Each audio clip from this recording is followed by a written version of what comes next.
can't remember who said that first, but it's so liberating.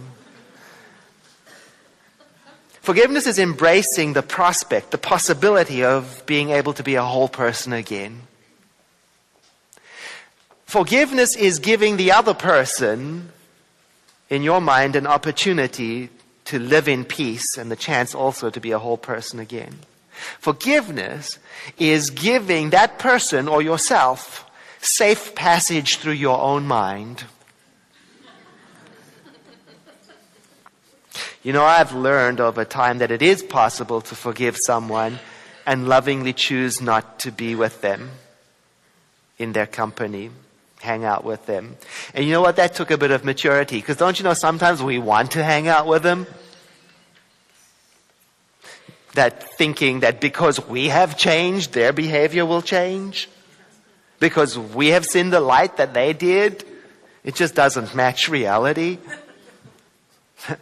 And I've learned that part of the journey to forgiveness is total acknowledgement of the injustice in me.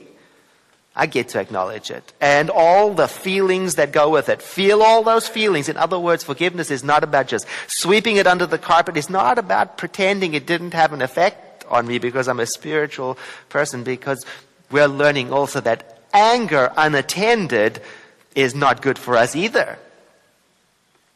The author points out in this little book that our language is so wonderful. It tells us so much about where to pay attention. For example, the way we talk about anger, we might say, it made my blood boil, or that's hard to swallow, or it makes my heart heavy, or here's a pain in the neck, or I'm bent out of shape, or it gives me a headache, or it burns me up. We should take the clue from that.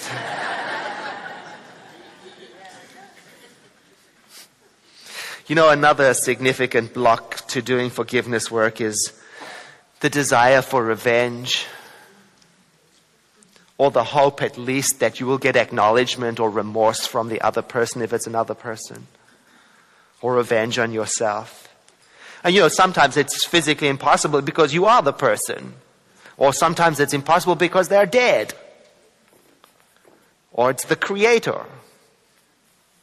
So revenge is not always possible anyway. But even if it were possible, at best, getting even only gives us a short-term relief. And at worst, you'll get all the guilt that goes with getting into the kind of behavior you wanted to see less of in the world anyway. Very frustrating. Think of the city with all of the traffic blocked. And there's a paradox, many paradoxes in forgiveness work. One, for example, is that we think we want whoever hurt us to know just how much it hurt, so we lash out, and then we feel the pain of that action, and on it goes. Now, there's nothing wrong with communicating your hurt, or communicating your anger, or communicating your disappointment. And that's what professionals are for. Therapists, practitioners, prayer partners, counselors. A safe place for you to explore that. Oftentimes, the person that you think should receive the information is not the right one. My advice to myself is forget revenge or getting even or payback. It's something for which the bill is always more than we hoped to pay, thanks to an elegant little thing called the reciprocal nature of the universe, otherwise known as karma. A story from the East about a king, quite a wonderful king, but he has this insight that he wants to have a new title. He wants his people to call him Luminous and Noble Divinity. So he commands them to do so, which they do. Luminous and noble divinity. Except for one man in the village who just absolutely refuses. So he gets dragged into the throne room before the king, and the king says, "Why will you not address me as luminous and noble divinity?" And the man says, "Well, sire, because it wouldn't be authentic. I just don't see you as that." And the king says, "What?" Throws him into jail. Bread and water for a year. He gets dragged back at the end of the year, all thin and The king says, have you had time to think about it? And the man says, yes, indeed, sire, and I haven't changed my mind. It wouldn't be authentic, and thrown back into jail for another year. But the king is disturbed by the resilience of this man, so he actually lets him out and follows him around to see what kind of man he is. And the man goes straight back to his village, to his wife, where he's reunited with his wife, who's mad. She's furious at the king, and she's railing on at the king for what the king has done to her family. And the man says, you know what? Actually, the king is not that bad. He's actually very good to the poor, and he governs the country rather well, and he's got really good policies. And the king outside is listening to this, and he comes out from hiding, and he says, you know what? I owe you a great apology. I am sorry. Forgive me. Despite what I did to you, you still don't hate me. And the old man turns to the king and says, you know, what I said about you was true, O luminous and noble divinity. You are good. And the king says, wait, you called me luminous and noble divinity. Why? And the man said, because you became that when you were able to ask for forgiveness. I read it in here.